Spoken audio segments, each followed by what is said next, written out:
ચાલો નમસ્કાર વિદ્યાર્થી મિત્રો, વર્લ્ડ ઇનબોક્સના ડિજિટલ પ્લેટફોર્મ પર હું કૃતાર્થ વાઘેલા આપ સૌને આવકારું છું. તમારી તૈયારી પ્રોપર જઈ રહી હશે અને એ જ તૈયારીના ભાગરૂપે વર્લ્ડ ઇનબોક્સ કંઈક ને કંઈક ઇનિશિયેટિવ તમારા સુધી લાવતા હોય છે. જો આપણે કરંટ અફેર્સનું ઇનિશિયેટિવ શરૂ કર્યું અને ઘણા સમય થઈ ગયો, 6 મહિનાથી પણ વધારે સમય થઈ ગયો. આપણે રેગ્યુલર બેઝિસ ઉપર લેક્ચર આપણે શરૂઆતમાં લાઈવ આપ્યા, ત્યાર પછી આપણે રેકોર્ડેડ લેક્ચર પણ ભણીએ છીએ. રોજ 25, 30, 35 મિનિટનો લેક્ચર રહેતો હોય છે. ઘણા બધા એવા મુદ્દાઓ કે જેમાંથી સીધો સવાલ આપણી પરીક્ષામાં પૂછાય એવા મુદ્દાઓ આપણે ધ્યાને લઈએ છીએ. તો આ બધા લેક્ચર જે લોકો રેગ્યુલર અટેન્ડ કરે છે એમને સીધો લાભ એમની એક્ઝામમાં થવાનો છે. અને તમને લોકોને ખ્યાલ છે કે ભાઈ વર્ષ 2023 એ ભરતીઓનું વર્ષ છે. પીએસઆઈ કોન્સ્ટેબલની ભરતીઓ આવવાની છે. જીપીએસસીએ પણ પોતાનું કેલેન્ડર જારી કરી દીધેલું છે. તો તમે લોકો એવું ઈચ્છો કે ભાઈ તમારે આ કોઈ ભરતીમાં સિલેક્ટ થવું છે, ફાઇનલ લિસ્ટમાં તમારું નામ હોય, તો આ લેક્ચર તમને 100% મદદરૂપ થવાના છે. કેમ કે અત્યારે કન્ટેન્ટનો આખો દરિયો છે ને, એમાંથી આપણે એવા પરીક્ષાલક્ષી મોતીઓ વીણવાના છે ને, એ કામ વર્લ્ડ ઇનબોક્સની ટીમ કરે છે. તો જોઈએ આપણે આજનો કરંટ અફેર્સનો લેક્ચર. આપણે વધારે સમય ન લઈએ, સાથે આપણે યોજનાઓ પણ ડેઈલી ભણીએ છીએ અને યોજનાઓ અને કરંટ અફેર્સ આ બંનેનું પ્લેલિસ્ટ તમને આ જ લેક્ચરના ડિસ્ક્રિપ્શન બોક્સમાં મળી જશે. ક્લિયર? જોઈએ આપણે. તમારા માટે એક નાની એવી માહિતી કે વર્લ્ડ ઇનબોક્સ એકેડમી ગાંધીનગર ખાતે પીએસઆઈની એક બેચ શરૂ થઈ ચૂકેલી. ટોટલ 3 બેચીસ છે. 2 બેચની અંદર એડમિશન ફૂલ થઈ ગયા છે. ત્યારે અન્ય એક બેચ છે, જો તમે લોકો એમાં એડમિશન લેવા ઈચ્છતા હો તો અત્યારે એમાં ડિસ્કાઉન્ટ ચાલી રહ્યું છે. સ્પેશિયલ ઓફર ચાલી રહી છે કે 26 ફેબ્રુઆરી 2023 સુધીમાં જે એડમિશન લેશે એમણે માત્ર 30,000 રૂપિયા જ ફી ચૂકવવાની રહેશે. બેચ 2/02/03 એટલે કે 2 માર્ચથી બેચ શરૂ થાય છે. અને તમે એવું ઈચ્છો કે તમારે એમાં એડમિશન લેવું છે તો તમે 26 તારીખ સુધીમાં ફીસ ભરશો તો તમને 30,000 રૂપિયા જ ફી ભરવા પત્ર થશે. 2 બેચ તો ઓલરેડી શરૂ થઈ ચૂકી છે, એમાં એડમિશન ફૂલ થઈ ચૂકેલા છે. બેચનો સમય છે સાંજે 6 થી 8નો.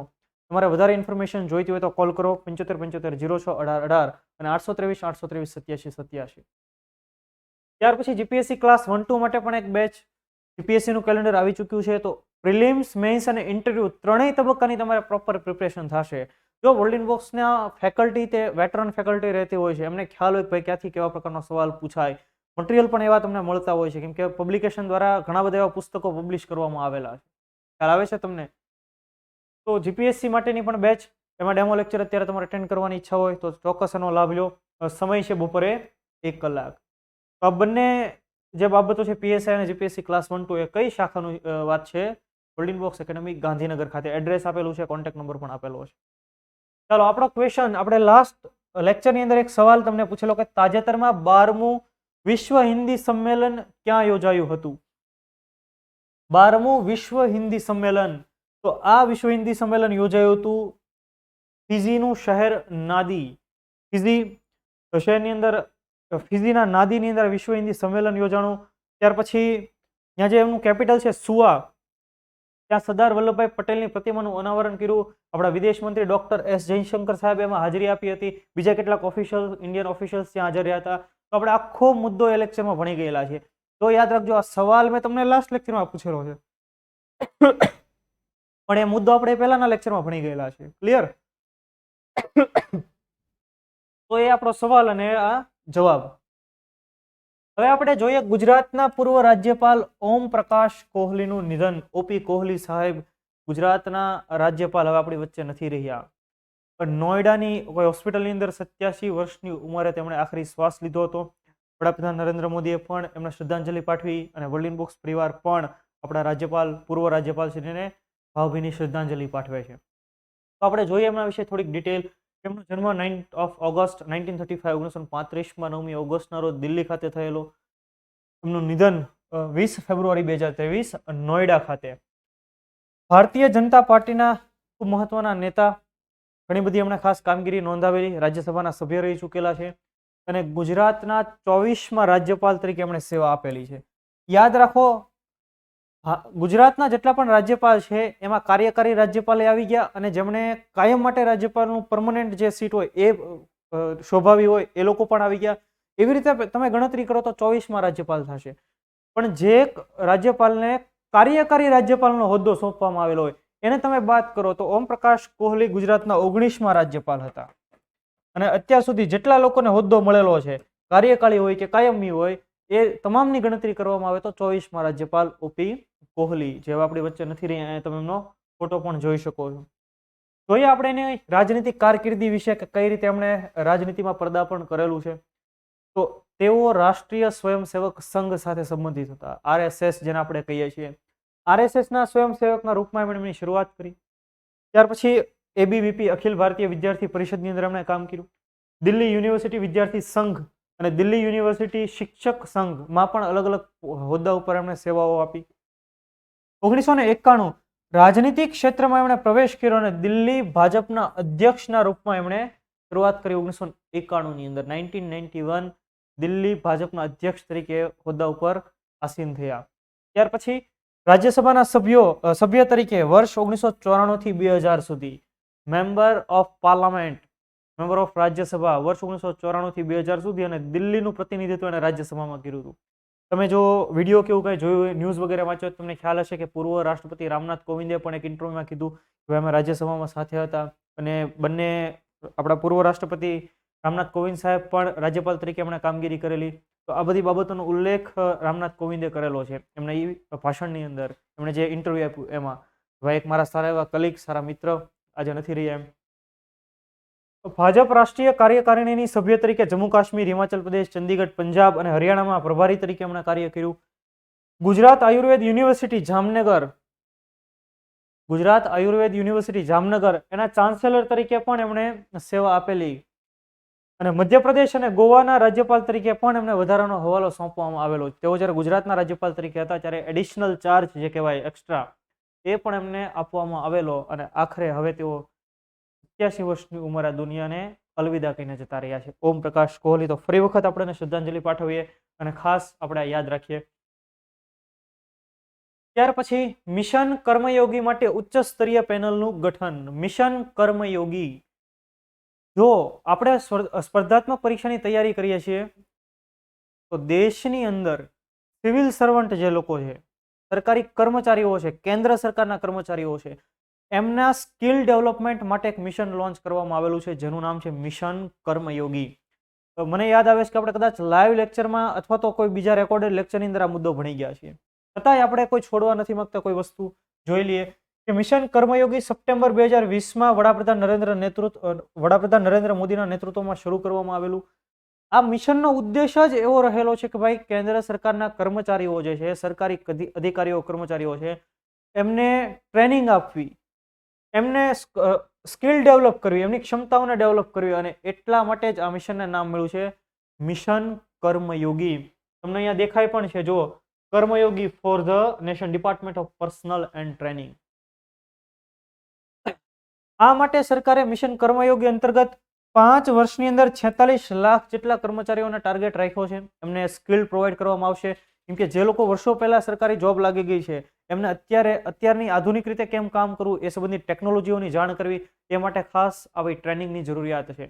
બરાબર. અને એટલે આ મિશન લોન્ચ કરવામાં આવેલું છે. તમને જો સવાલ એ પૂછાય કે મિશન કર્મયોગીનો ઉદ્દેશ્ય જણાવો, કે આપણા કેન્દ્રના કર્મચારીઓને ટ્રેનિંગ આપવાનો, એમની કૌશલ્ય ક્ષમતાને ડેવલપ કરવાનો, એવો ઉદ્દેશ્ય છે મિશન કર્મયોગીનો. ખ્યાલ આવે છે તમને દરેકને? અને આ મિશન કર્મયોગીના સફળ ઇમ્પ્લિમેન્ટેશન માટે, અમલીકરણ માટે એક હાઈ લેવલ કમિટી બનાવવામાં આવી છે. હાઈ લેવલ કમિટી એટલે શું? કે એમાં સિનિયર આઈએએસ અધિકારીઓ વગેરે હશે, સચિવ સ્તરના અધિકારીઓ હશે, સેક્રેટરી લેવલ. અને આ કમિટીને લીડ કોણ કરશે? તો કે કેબિનેટ સેક્રેટરી રાજીવ ગોબા સાહેબ, સિનિયર આઈએએસ. કેબિનેટ સચિવ રાજીવ ગોબા એમને લીડ કરશે. હવે ભારતીય બ્યુરોક્રેસીની અંદર, ભારતીય નોકરશાહની અંદર, બ્યુરોક્રેસી એટલે નોકરશાહ, આઈએએસ અધિકારીઓ જે સિનિયર હોય, ભારતીય બ્યુરોક્રેસીમાં સર્વોચ્ચ પદ રહેતું હોય કેબિનેટ સચિવનું. અને એ અત્યારે કોણ? રાજીવ ગોબા સાહેબ, જે આ પેનલને લીડ કરશે કે કેવી રીતે આપણે મિશન કર્મયોગીનું સફળ ઇમ્પ્લિમેન્ટેશન કરી શકીએ. સમજાય છે દરેકને આખો મુદ્દો? જો આ માટે 510 કરોડ રૂપિયાનું ભંડોળ પણ આપવામાં આવેલું છે. આ લોકોને ટ્રેનિંગ આપવા માટે એક આઈજીઓટી કર્મયોગી પ્લેટફોર્મ પણ તૈયાર કરવામાં આવેલું છે. તો મિશન કર્મયોગી અને એના અમલીકરણ માટે હાઈ લેવલ પેનલ જેને લીડ કરી રહ્યા છે આપણા કેબિનેટ સેક્રેટરી રાજીવ ગોબા સાહેબ. તમને અહીં એમનો ફોટો પણ દેખાય છે. તમે બીજી ઘણી બધા ઇમેજીસ વગેરે જોતા હોય, ન્યૂઝ જોતા હોય, ન્યૂઝ પેપરની અંદર પણ તમે એનો ફોટો જોયો હશે, રાજીવ ગોબા. બીજા કયા કયા પીએમઓ સચિવ કર્મચારી અને તાલીમ સચિવ, ગૃહ સચિવ, ખર્ચ સચિવ, પર્યાવરણ વન અને આબોહવા પરિવર્તન સચિવ, ઉચ્ચ શિક્ષણ સચિવ અને મહેસૂલ સચિવ. ઇન શોર્ટ ખાસ ઇમ્પોર્ટન્ટ અમુક મંત્રાલયો અને એમના સેક્રેટરીઓને આ પેનલમાં સમાવવામાં આવેલા છે કે આપણે કઈ રીતે મિશન કર્મયોગીને આગળ લઈ જવાનું ઇમ્પ્લિમેન્ટેશન કરવું. ઇન શોર્ટ સિવિલ સર્વિસીસને વધુ શાર્પ બનાવવાની વાત થાય છે. તો હવે સિવિલ સર્વિસીસની વાત નીકળી જ છે તો આપણે થોડીક એ પણ ચર્ચા કરીએ. પરીક્ષામાં સવાલ પણ પૂછાયેલો છે કે ભારતની અંદર કઈ 3 સેવાઓ, કઈ 3 સર્વિસ ઓલ ઇન્ડિયા સર્વિસ છે, અખિલ ભારતીય સેવા છે, એ સવાલ પૂછાયેલો છે. તમે યાદ રાખી લો, એક આઈએએસ ઇન્ડિયન એડમિનિસ્ટ્રેટિવ સર્વિસીસ, બીજું આઈપીએસ ઇન્ડિયન પોલીસ સર્વિસીસ અને પછી આઈએફઓએસ ઇન્ડિયન ફોરેસ્ટ સર્વિસીસ, બરાબર. અથવા તો આઈએફએસ તમે કોઈ જગ્યાએ લખ્યું એવું સાંભળે, પણ આ ફોરેન સર્વિસ નથી, ફોરેસ્ટ સર્વિસ છે, એ પણ લખી દઈએ અહીંયા, ફોરેસ્ટ સર્વિસ. ખ્યાલ આવે છે? તો આ વાત થઈ મિશન કર્મયોગીની, એના ઇમ્પ્લિમેન્ટેશન માટેની હાઈ લેવલ પેનલની, હાઈ લેવલ કમિટીની. ક્લિયર? જો સવાલ ઇમ્પોર્ટન્ટ છે, પરીક્ષામાં પૂછાવાય એવો છે, એટલે ખાસ આપણે આના પર વધારે ભારણ મૂકવું જોઈએ. આવી હાઈ લેવલ કમિટી બને, સમિતિના સવાલ ઘણા બધા સમય સુધી પૂછાતા રહેતા હોય છે, એટલા માટે. ત્યાર પછી ભારતનું ફરી એક વખત ફિનટેકના ફિલ્ડની અંદર એક નવો માઇલસ્ટોન. ફિનટેક એટલે ફાઇનાન્શિયલ ટેકનોલોજી. અને અત્યારે વિશ્વભરની અંદર આપણે જોઈએ તો આપણા યુપીઆઈ, યુનિફાઈડ પેમેન્ટ ઇન્ટરફેસ, એનો દબદબો ચાલુ છે. ફ્રાન્સની ગવર્મેન્ટે વખાણ કર્યા કે ભાઈ લાયા હો ભાઈ ભારતવાળાએ. તો તમે જુઓ, ભારત અને સિંગાપુરે સંયુક્ત ડિજિટલ પેમેન્ટ મિકેનિઝમ લોન્ચ કર્યું. ઇન શોર્ટ કંઈ નથી ભાઈ, સંયુક્ત ડિજિટલ પેમેન્ટ મિકેનિઝમ એટલે શું કે ભારતીય કોઈ વ્યક્તિ સિંગાપુરમાં હશે, સિંગાપુરનો કોઈ વ્યક્તિ ભારતમાં હશે, તો યુપીઆઈ થકી, આપણા યુપીઆઈ થકી ફંડ ચૂટકીઓમાં ટ્રાન્સફર થઈ જશે કે ભાઈ કેટલા જોઈએ છે, તો કે આટલા રૂપિયા, તો કરો ટ્રાન્સફર, બીજી કોઈ વાત નહીં. તો આ તાજેતરમાં મિકેનિઝમ લોન્ચ કરવામાં આવ્યું હતું. વડાપ્રધાન નરેન્દ્ર મોદી વર્ચ્યુઅલી હાજર રહ્યા હતા. ત્યાર પછી સિંગાપુરના પીએમ પણ વર્ચ્યુઅલી હાજર રહ્યા હતા આવડી આ ઇવેન્ટની અંદર.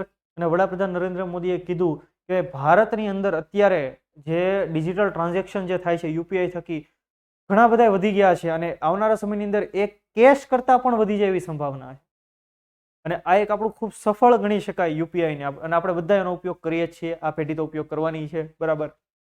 તો જો 21 ફેબ્રુઆરી ભારત અને સિંગાપુર વચ્ચે સંયુક્ત ડિજિટલ પેમેન્ટ મિકેનિઝમ લોન્ચ.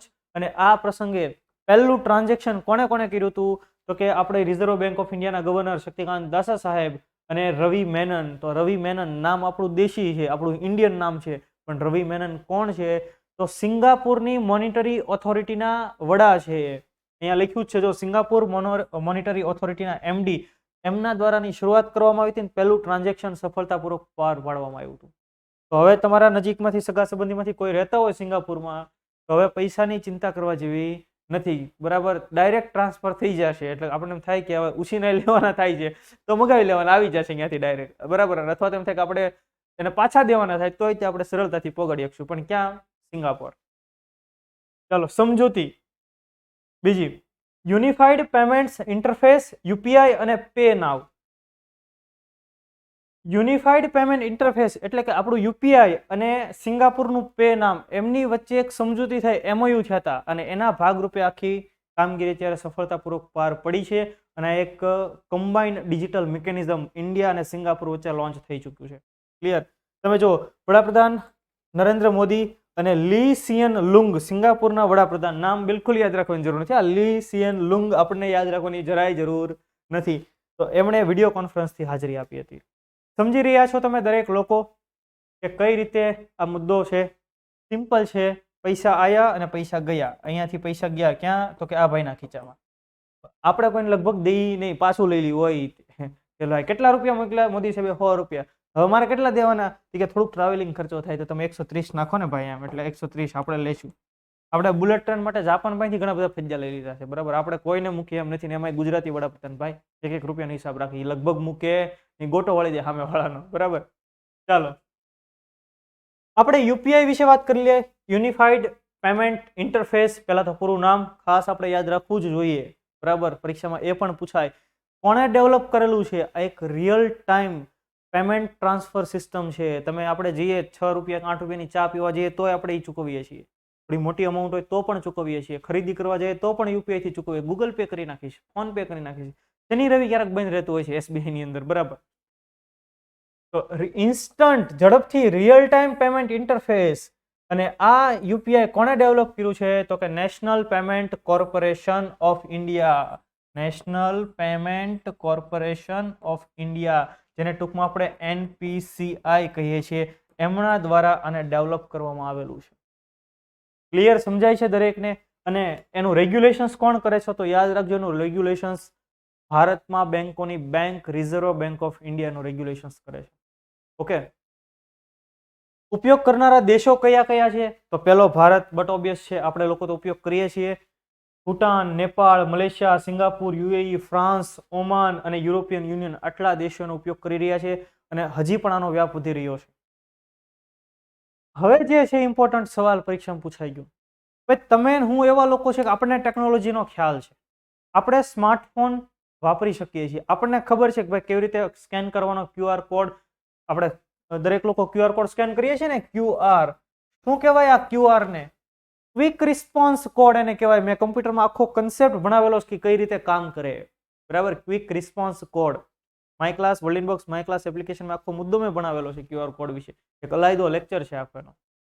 તો આપણે ક્યુઆર કોડ સ્કેન કરીએ કે, પણ આપણા મમ્મી પપ્પા હોય, દાદા દાદી હોય કે એ હજી ઓલો કીપેડ વાળો ફોન વાપરે છે, અથવા તો ઘણા તૈયારી કરતા હોય ત્યારે કીપેડ વાળો ફોન વાપરતા. ભાઈ મારે નથી વાપરવો એન્ડ્રોઈડ ફોન, જેથી મારો થોડોક ટાઈમ વેસ્ટ ન થાય, એટલા માટે સારી વસ્તુ છે, આપણે કોઈ વિરોધ નથી કરતા એનો. તો એક કીપેડ વાળો ફોન એને કહેવાય ફીચર ફોન. તો આ ફીચર ફોનથી શું તમે યુપીઆઈ થકી ટ્રાન્ઝેક્શન કરી શકો? તો કે હા, એના માટેની સુવિધા પણ હવે લોન્ચ થઈ ગઈ છે અને એનું નામ છે યુપીઆઈ 123 પે. UPI 123 pay. તો જો લખ્યું ફીચર ફોન, કીપેડ વાળા ફોનથી પણ ટ્રાન્ઝેક્શન થઈ જશે, થઈ શકે છે. એ સુવિધા પણ લોન્ચ થઈ ગઈ છે 2022 થી, અને આ સવાલ પરીક્ષામાં પૂછાઈ પણ ગયેલો છે. અને જ્યારે પૂછાણો એના થોડા દિવસ પહેલા મેં લાઈવ લેક્ચરની અંદર ભણાવી પણ દીધેલો હતો. સમજી રહ્યા છો તમે દરેક? તો આપણે આવું કામ કરવાનું છે અને આવી રીતે આપણે ભણવાનું છે કે જે આપણે મુદ્દા ભણીએ છીએ ત્યાંથી સવાલ પૂછાવા જોઈએ, અને આપણે એવા મુદ્દાઓ લેવા છે કે ત્યાંથી વધારે સવાલ પૂછવાની સંભાવનાઓ હોય. કેમ કે આટલો કન્ટેન્ટ છે, આપણે એમાંથી શોધવાનો છે કે ભાઈ આ કયો સવાલ પૂછાય, કયો ન પૂછાય, ત્યાંથી પૂછાય કે એવા સવાલો. આમાં ઓપ્શન એવા હતા UPI 123 pay, UPI pay 123, 123 UPI pay, એવા અલગ અલગ ઓપ્શન હતા. એ આપણને ગૂંચવણ ઊભી કરે. જો આપણે રિવિઝન ન કર્યું હોય પ્રોપર તો ન ખ્યાલ આવે. સમજી રહ્યા છો દરેક? તો આ વાત થઈ ઇન્ડિયા અને સિંગાપુર વચ્ચેના ડિજિટલ પેમેન્ટ મિકેનિઝમની. તો ચાલો હવે એ પણ શરૂ કરી દઈએ, આપણને કોઈ વાંધો નથી. ત્યાર પછી ઉત્તર ભારતનો પહેલો પરમાણુ પ્લાન્ટ હરિયાણાના ગોરખપુરમાં સ્થપાશે. હવે પહેલો જ સવાલ અહીંથી એવો બને કે ભાઈ નોર્થ ઇન્ડિયાનો પહેલો ન્યુક્લિયર પાવર પ્લાન્ટ ક્યાં સ્થાપિત થશે? ઓપ્શનની અંદર હરિયાણા રાજ્યનો આપણે પણ પૂછે ગોરખપુર. હવે તમે યાદ રાખજો, એક ગોરખપુર ઉત્તર પ્રદેશમાં પણ આવેલું છે. યોગી આદિત્યનાથ જ્યારે મેમ્બર ઓફ પાર્લામેન્ટ હતા, લોકસભાના સભ્ય હતા, ત્યારે એમનો મત વિસ્તાર કયો હતો? એ ગોરખપુરથી ચૂંટાઈને આવતા હતા. તો ગોરખપુર તમે જોયું છે એ ક્યાં આવેલું છે? ઉત્તર પ્રદેશમાં પણ આવેલું છે. પણ અહીંયા જે આ પ્લાન્ટ સ્થાપવાનો હોય કયા ગોરખપુરમાં? હરિયાણાના ગોરખપુરની અંદર છે. તો પહેલો જ સવાલ ત્યાંથી બને અને પહેલું જ કન્ફ્યુઝન પણ ત્યાંથી ઊભું થાય. હવે કન્ફ્યુઝન આપણને રહેવું જોઈએ નહીં. ક્લિયર થાય છે? તો જોઈએ આપણે કઈ જગ્યાએ ગોરખપુર, ફતેહાબાદ, હરિયાણાના ફતેહાબાદ જિલ્લાના ગોરખપુર ખાતે. હવે આપણને એમ થાય કે આ પરમાણુ પ્લાન્ટની શું જરૂરિયાત છે? તો તમે વિચારો, નોર્થ ઇન્ડિયા, ઉત્તર ભારતનો પહેલો પરમાણુ પ્લાન્ટ છે, ઇલેક્ટ્રિસિટી જનરેટ થશે. દિલ્હીથી માત્ર 150 કિલોમીટર દૂર છે. અહીંયા દિલ્હી, આપણી રાજધાની દિલ્હી, ત્યાંથી 150 કિમી દૂર હરિયાણાની અંદર અહીંયા, કે જેથી કરીને આજુબાજુના વિસ્તારની અંદર ઇલેક્ટ્રિસિટી મળી રહેશે. ભારત સરકારે ઇલેક્ટ્રિસિટીની તંગીને ધ્યાનમાં રાખીને અને વીજળીની માંગને ધ્યાનમાં રાખીને 10 જેટલા પ્લાન્ટની મંજૂરી આપેલી છે. એમાંનો એક આ. તો અત્યારે ત્યાંનું ઉદ્ઘાટન એવું બધું થયું એવું છે, આનો અત્યારે શિલાન્યાસ થયો એવું છે. તો આપણે એની ડિટેલ ખાસ જોઈ લઈએ કે આ મુદ્દો આજકાલનો નથી, અત્યારે ચર્ચામાં રહેલો છે પણ આજકાલનો નથી. જુઓ તમે, ગોરખપુર હરિયાણા અણુ વિદ્યુત પરિયોજના. શું નામ છે એનું? ગોરખપુર હરિયાણા અણુ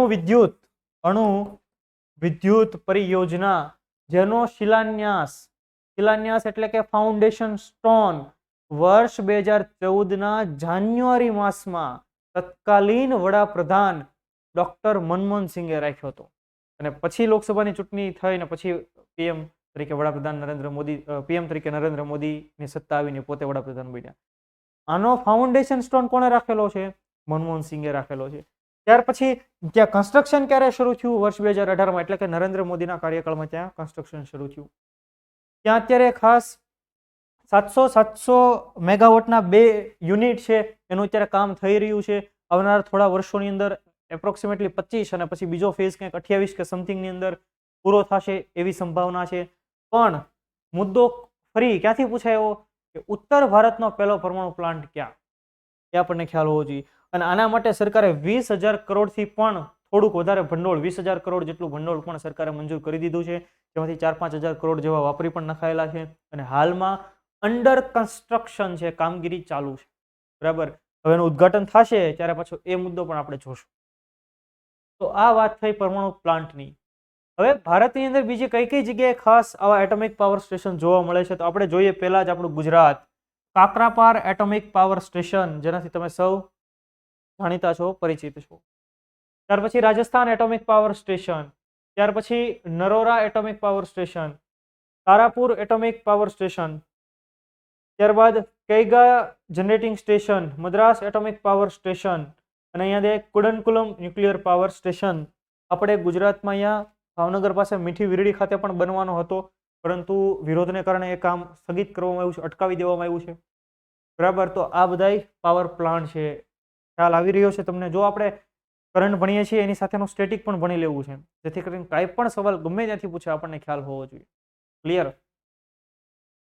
ત્યાર પછીનો મુદ્દો G20. હવે તમે જોયું હશે, છેલ્લા જે લોકો રેગ્યુલર લેક્ચર અટેન્ડ કરે એમને ખ્યાલ હશે કે એક કઈ લેક્ચર એવો નથી જતો જેમાં આપણે G20 ની ચર્ચા ન કરી હોય. ગ્રુપ ઓફ 20s, G20 જેને આપણે કહીએ છીએ.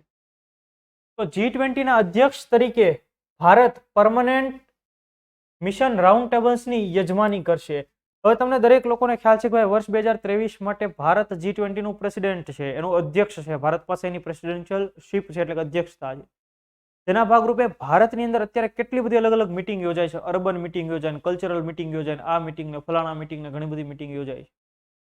હવે એના ભાગરૂપે ભારત પાસે જ્યારે અત્યારે પ્રેસિડેન્શિયલ શિપ છે, ત્યારે અમેરિકાના ન્યુયોર્ક ખાતે પણ કેટલીક બેઠકો યોજાવાની છે, જેની યજમાની પણ ભારત કરવાનું છે.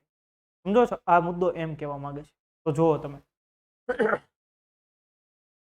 સપ્ટેમ્બર 2023માં, હજી વાર છે, સપ્ટેમ્બર 2023, સપ્ટેમ્બર 2023માં ન્યુયોર્ક અમેરિકા ખાતે sustainable development goal SDG summit યોજાવાની છે.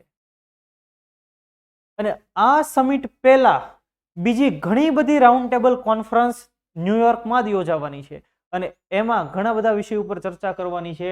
તો એ મુદ્દો છે કે G20 ના અધ્યક્ષ તરીકે ભારત પરમનન્ટ મિશન રાઉન્ડ ટેબલ્સની યજમાની કરશે. એટલે કે આ જે સસ્ટેનેબલ ડેવલપમેન્ટ ગોલ સમિટ યોજાવાની છે એની પહેલા બીજી કેટલીક સમિટો યોજાશે, માર્ચની અંદર, એપ્રિલની અંદર, ત્યારે. તો જુઓ, આટલી સસ્ટેનેબલ ડેવલપમેન્ટ ગોલ સમિટ પહેલા કેટલીક રાઉન્ડ ટેબલ કોન્ફરન્સ, કોની લીડરશિપમાં? ભારતની લીડરશિપમાં. અને ત્યાં કઈ કઈ ચર્ચા થવાની છે? તો કે આ બધી ચર્ચા ત્યાં થવાની છે. જોઈ લઈએ આપણે. એ પહેલા સસ્ટેનેબલ ડેવલપમેન્ટ ગોલ જોઈએ. કોને કહેવાય? સતત વિકાસ લક્ષ્યાંકો. સસ્ટેનેબલ ડેવલપમેન્ટ, સતત વિકાસ. કેવો વિકાસ? સતત. સતત એટલે શું? જેટલું પણ એન્વાયરમેન્ટ નુકસાન થાય એટલું થવા દેવાનું? તો કે નહીં.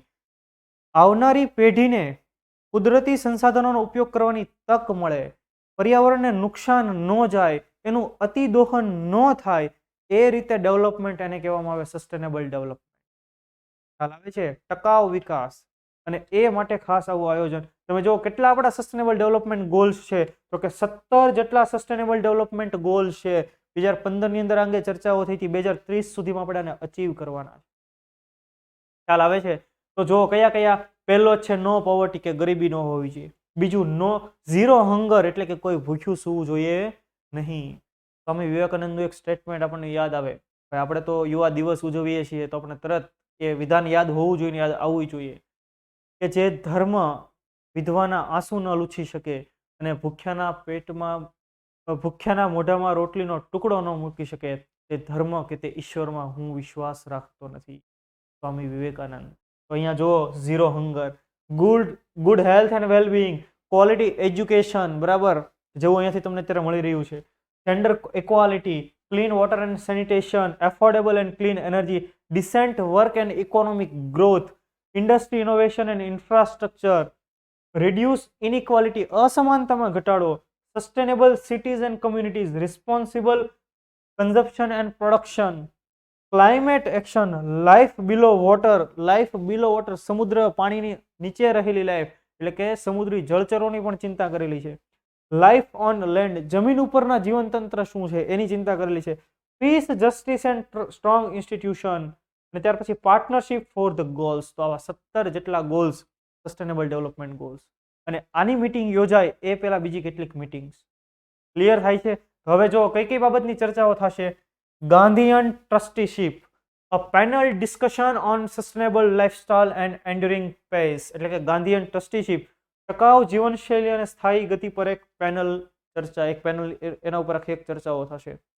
ગાંધીજીએ આ સવાલ કેટલી વાર પરીક્ષામાં પૂછાયેલો છે કે ટ્રસ્ટીશીપનો સિદ્ધાંત કોણે આપેલો છે, વાલીપણાનો સિદ્ધાંત કોણે આપેલો છે, ટ્રસ્ટીશીપ અથવા તો વાલીપણાનો સિદ્ધાંત કોણે આપેલો છે? મહાત્મા ગાંધીએ આપેલો છે કે ભાઈ સંપત્તિને કોઈ એકની માલિકીની ન હોવી જોઈએ, એ ટ્રસ્ટની માલિકીની હોવી જોઈએ. તો આખો એક સિદ્ધાંત ટ્રસ્ટીશીપનો સિદ્ધાંત. તો આ વિષય ઉપર ચર્ચા થશે. ત્યાર પછી ધ વર્લ્ડ એટલે કે આ દુનિયા, we women and girls want technology driven social and economic advancement, વિશ્વ કે જે આપણે મહિલાઓ અને છોકરીઓ ઈચ્છીએ છીએ ટેકનોલોજી આધારિત સામાજિક અને આર્થિક ઉન્નતિ. તો આ વિષય ઉપર પણ ચર્ચા કરવામાં આવશે. રાઉન્ડ ટેબલ કોન્ફરન્સ યોજાશે.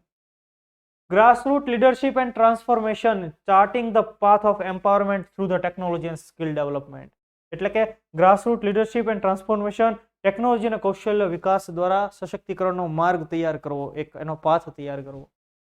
અને 14 એપ્રિલ ડોક્ટર બાબા સાહેબ ભીમરાવ આંબેડકર, ભારતીય બંધારણના ઘડવૈયા, અને એમની જે જન્મ જયંતિ છે તો એ નિમિત્તે પણ એક સ્પેશિયલ સેશન યોજાશે. તો આ બધી ચર્ચાઓ, એટલે આ બધાને G20 ના અધ્યક્ષ તરીકે ભારત પરમનન્ટ મિશનની રાઉન્ડ ટેબલ કોન્ફરન્સની યજમાની કરશે. તો આવી બધી કામગીરીઓ થવાની છે. યાદ રહે છે તમને દરેકના ડિટેલ. જો આખું વર્ષ G20 નો જ નગારો આપણે વગાડવાનું છે, કેમ કે એમાંથી સવાલ પૂછાવાના છે. 2023માં પૂછાશે, 24માં પૂછાશે, 26-27માં પૂછાશે, બરાબર. કાશ્મીર ફાઇલ્સ, તમે લોકોએ જોયું જ હશે આ પિક્ચર. કાશ્મીરની અંદર જે કાશ્મીરો પંડિતો ઉપર જે અત્યાચારો થયેલા છે એની એક કહાની રજૂ કરતું મૂવી કાશ્મીર ફાઇલ્સ. તો મુદ્દો શું છે કે Dada Saheb Phalke international film festival awards 2023. યાદ રાખજો, આ પહેલો એવોર્ડ નથી દાદા સાહેબ ફાળકે એવોર્ડ કોઈ સિનિયર કોઈ અભિનેતા હોય કે અભિનેત્રી હોય એમને એના જીવનકાળ માટે મળે એ વસ્તુ નથી. અહીંયા Dada Saheb Phalke international film festival award, કે અલગ અલગ ફિલ્મ અભિનેતાને, દિગ્દર્શકને એમની કામગીરી માટે એવોર્ડ મળતા હોય એ પુરસ્કાર છે. તો એમાં શ્રેષ્ઠ ફિલ્મનો એવોર્ડ કોને મળ્યો? કાશ્મીર ફાઇલ્સ. શ્રેષ્ઠ પછી ફિલ્મ ઓફ ધ યર તો કે RRR, એને film of the year award મળેલો છે. પણ જ્યારે કાશ્મીર ફાઇલને કોઈ એવોર્ડ મળે, જો કાશ્મીર ફાઇલ આ એવી મૂવી છે જેની ચર્ચા ભારતની પાર્લામેન્ટમાં કરવામાં આવેલી, અને એટલે આપણે પરીક્ષાની દ્રષ્ટિએ ઇમ્પોર્ટન્ટ, તો આપણે એક્ઝામની દ્રષ્ટિએ યાદ રાખવાનું. સવાલ પૂછાય કે Dada Saheb Phalke international film festival award 2023 અંતર્ગત શ્રેષ્ઠ ફિલ્મોનો એવોર્ડ કોને મળ્યો? તો એમાં કાશ્મીર ફાઇલ હોય, RRR એક હોય, બ્રહ્માસ્ત્ર હોય, બીજી કોઈ જુગ જુગ જીઓ જેવી કોઈ મૂવી હોય, બરાબર. તો આપણને ખબર છે કે કાશ્મીર ફાઇલ હશે ને કા RRR હશે, આપણે તુક્કો આ બેમાંથી એકમાં જ મારવાના છીએ, બરાબર. તો આમાં યાદ રાખવાનું કાશ્મીર ફાઇલને શ્રેષ્ઠ ફિલ્મ, અને film of the year RRR. શ્રેષ્ઠ દિગ્દર્શક R બાલ્કી, કઈ પિક્ચર માટે? ચૂપ, revenge of the artist, A movie માટે. શ્રેષ્ઠ અભિનેતા બ્રહ્માસ્ત્ર માટે રણબીર કપૂર. શ્રેષ્ઠ અભિનેત્રી ગંગુબાઈ કાઠિયાવાડી માટે આલિયા ભટ્ટ. તો હસબન્ડ વાઇફને તે આ એવોર્ડ મળી ગયેલો છે ભાઈ. મોસ્ટ પ્રોમિસિંગ એક્ટર કંટારા માટે રિષભ શેટ્ટી. સહાયક ભૂમિકામાં શ્રેષ્ઠ અભિનેતા જુગ જુગ જીઓ માટે Manish pole.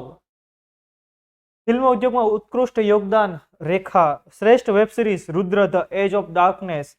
Critics best actor Varun Dhawan Bhediya માટે, ભેડિયા એમનું movie. Television series of the year Anupamaa. વર્ષના સૌથી વર્સટાઇલ અભિનેતા કાશ્મીર ફાઇલ્સ માટે અનુપમ ખેર. ટેલિવિઝન શ્રેણીમાં શ્રેષ્ઠ અભિનેતા પના ઇશ્ક મેં મર જવા માટે ઝૈન ઇમામ, ટેલિવિઝન શ્રેણીમાં શ્રેષ્ઠ અભિનેત્રી નાગીન માટે તેજસ્વી પ્રકાશ, શ્રેષ્ઠ પુરુષ ગાયક મૈયા મેનુ માટે સચેત ટંડન. તો આમાંથી કોઈ પૂછાયની ઓછી સંભાવના, આપણે એવું ન કહી શકીએ કે ન પૂછાય, ક્યારેય આપણે એવું બાંહેધરી બાંધી જ ન શકીએ કે બાઉન્ડ્રી કોઈ ન બાંધી શકે કે આની બહાર નહીં જાય એમ. પણ આમાંથી જેટલું આપણે યાદ રાખી શકીએ, બેસ્ટ ફિમેલ સિંગર નીતિ મોહન, શ્રેષ્ઠ સિનેમેટોગ્રાફર વિક્રમ વેધા માટે PS વિનોદ, અને સંગીત ઉદ્યોગમાં ઉત્કૃષ્ટ યોગદાન હરિહરન સાહેબનું. બરાબર, તો એમને આ બધાને પુરસ્કારો એનાયત થયેલા છે, યાદ રાખવાના છે આપણે દરેક. જે શરૂઆતના છે ખાસ અહીંયાથી શ્રેષ્ઠ ફિલ્મ ઓફ ધ યર, ત્યાર પછી આ અભિનેતા અભિનેત્રી યાદ રાખે, દિગ્દર્શક યાદ રાખે, એટલીસ્ટ એટલું 5 તો આપણને ખ્યાલ હોવા જોઈએ. એક સવાલ એમાંથી નીકળે એટલા માટે. બરાબર, હવે વાત આપણે થોડીક દાદા સાહેબ ફાળકે એવોર્ડ વિશે કરી લઈએ. જો હું જે વાત કરું છું એ સહેજ સમજી લેજો. આ છે Dada Saheb Phalke international film festival award, અને અહીંયા હું જે તમને વાત કરું એ દાદા સાહેબ ફાળકે એવોર્ડ છે. દાદા સાહેબ ફાળકે એવોર્ડ ફિલ્મ ઇન્ડસ્ટ્રીઝનો બહુ ખ્યાતનામ અને હાઈ લેવલનો એવોર્ડ છે. જે તે વ્યક્તિ, જે તે અભિનેતા અભિનેત્રી અથવા તો કોઈ ડિરેક્ટર હોય, ફિલ્મ ઉદ્યોગ સાથે સંબંધિત હોય અને એમના જીવનકાળ દરમિયાન એણે એટલું લાંબુ કામ કરેલું હોય ત્યારે દાદા સાહેબ ફાળકે પુરસ્કાર મળે, એમને મળે નહીં. જ્યારે અહીંયા આ જે બધા પુરસ્કાર છે ઇન્ટરનેશનલ ફિલ્મ ફેસ્ટિવલ એવોર્ડ્સ અંતર્ગત, ખ્યાલ આવે છે? તો આ છે માત્ર Dada Saheb Phalke award. Dada Saheb Phalke award cinema ક્ષેત્રે ભારતનો સર્વોચ્ચ પુરસ્કાર છે.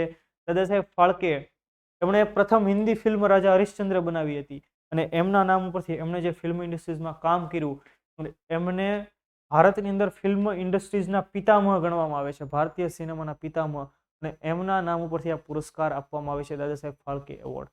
2019માં આ પુરસ્કાર રજનીકાંતને મળ્યો, છેલ્લે હમણાં આશા પારેખને મળ્યો આ પુરસ્કાર. ભારતીય ફિલ્મ ઇન્ડસ્ટ્રીઝનો સર્વોચ્ચ પુરસ્કાર દાદા સાહેબ ફાળકે પુરસ્કાર, યાદ રહેશે તમને દરેકને. ત્યાર પછી વર્લ્ડ ઇનબોક્સ એકેડમી જામનગર, એની થોડીક વાત કરી લઈએ. વર્લ્ડ ઇનબોક્સ એકેડમી જામનગર ખાતે વર્ગ 3ની તમામ પરીક્ષાઓને આવરી લેતી એક સ્પેશિયલ બેચ તમે જુઓ. 23 ફેબ્રુઆરી સવારે 8 થી 10, 23 ફેબ્રુઆરી સવારે 8 થી 10 જામનગર ખાતે એક સ્પેશિયલ બેચ. જો આ એક જ બેચની અંદર તમારે વર્ગ 3ની તમામ એક્ઝામની તૈયારી થઈ જશે. ખાસ આ ઇમ્પોર્ટન્ટ બેચ તમારા માટે, જેનો સમય સવારે 8 થી 10નો. એની તમે વિશેષતાઓ જુઓ. Daily test, weekly test, monthly test, free library, 10+ પુસ્તકોનો સેટ અને મંથલી મેગેઝિન પણ ખરું. બરાબર, બાકી રેગ્યુલર ટેસ્ટ અટેન્ડ થતી હોય ને, ટેસ્ટ એવી વસ્તુ છે જે તમને રિયલ એક્ઝામની અંદર ખ્યાલ આવશે, હા ભાઈ ટેસ્ટ વધારે આપી એનો મને ફાયદો છે, એવો માહોલ મને મળ્યો. બરાબર, તો જો તમે એવું ઈચ્છો કે તમારા બેચમાં એડમિશન લેવું છે, તમારે ડેમો લેક્ચર ભરવા છે, તો શાખાની રૂબરૂ મુલાકાત લો. શક્ય બને તો રૂબરૂ મુલાકાત લેવાની, જેથી કરીને તમને અહીંયાનું વાતાવરણ ખ્યાલ આવશે, તમને ઇન્ફ્રાસ્ટ્રક્ચર ખ્યાલ આવશે. બરાબર, તમે ફેકલ્ટી કોણ કોણ છે એ પૂછી શકો, અને ગુજરાતની અંદર the best faculty world inbox institute આપી રહ્યું છે અત્યારે. તો જો તમે 75 74 09 10 10 આ કોન્ટેક્ટ નંબર છે, એના ઉપર તમે કોલ કરીને વધુ માહિતી મેળવી શકો. અને જો તમે લોકો બેચમાં એડમિશન લેશો તો તમને world inbox my class application, Android application free of cost મળશે. 2 વિષયમાં મેં ભણાવેલા છે. કયા કયા? આધુનિક ભારતનો ઇતિહાસ અને કમ્પ્યુટર. કમ્પ્યુટર તમે ભણશો, મોડર્ન ઇન્ડિયન હિસ્ટ્રી ભણશો, પ્રોપર એક વે એનિમેશનનો પ્રોપર ઉપયોગ થયો છે, કલર પીપીટી છે. તમે કમ્પ્યુટર ભણશો એટલે સીધો જ કન્સેપ્ટ તમને ત્યાં ગળા હેઠળ ઉતરી જશે. જો એડમિશન લેશો તો ફ્રી છે, અથવા તો બીજા કોઈ એડમિશન લીધેલું હોય ને એમને ફ્રી મળેલી હોય તો એ ભણી લેજો, તો તમારે ખર્ચ કરવાની પણ જરૂર નથી. ક્લિયર? તો આ આપણો લેક્ચર હતો. હવે આપણો સવાલ જોઈએ આજનો, ક્વેશ્ચન ઓફ ધ ડે, કે પીએમ વિકાસ યોજના અંગે નીચેના વિધાનો ચકાસો. પીએમ વિકાસ યોજના અંગે નીચેના વિધાનો ચકાસો. વિધાન 1, આ યોજના કેન્દ્રીય બજેટ 2022-23માં જાહેર કરવામાં આવી હતી. વિધાન 2, આ યોજનાનો ઉદ્દેશ્ય દેશના શિલ્પ કારીગરોની સ્થિતિમાં સુધારો કરવાનો છે. આ સવાલ આપણે એ પહેલાના લેક્ચરમાં પણ એકવાર પૂછાઈ ગયેલો છે, છતાંય તે આપણે જો શક્ય બને તો આન્સર આપવાનો પ્રયત્ન કરીએ. બરાબર, તો આ હતો આજનો આપણો કરંટ અફેર્સનો લેક્ચર. હું આશા રાખું કે તમને ખૂબ પસંદ પડ્યો હશે, તમને લોકોના ઇનિશિયેટિવ ગમતા હશે, આમાંથી તમને બધા મુદ્દાઓ સમજાતા પણ હશે. તો આપણે આવી જ રીતે દરરોજ ભણીએ છીએ, તો તમે પણ એટલો ખાસ સહકાર આપો, મેક્સિમમ લોકો સુધી આ વિડીયોને શેર કરો. તો આ હતો આજનો આપણો કરંટનો લેક્ચર. ફરી પાછા નવા મુદ્દા સાથે, નવા કન્ટેન્ટ સાથે, નવી મેટર સાથે ભેગા થઈશું. ત્યાં સુધી જય હિન્દ, જય ભારત.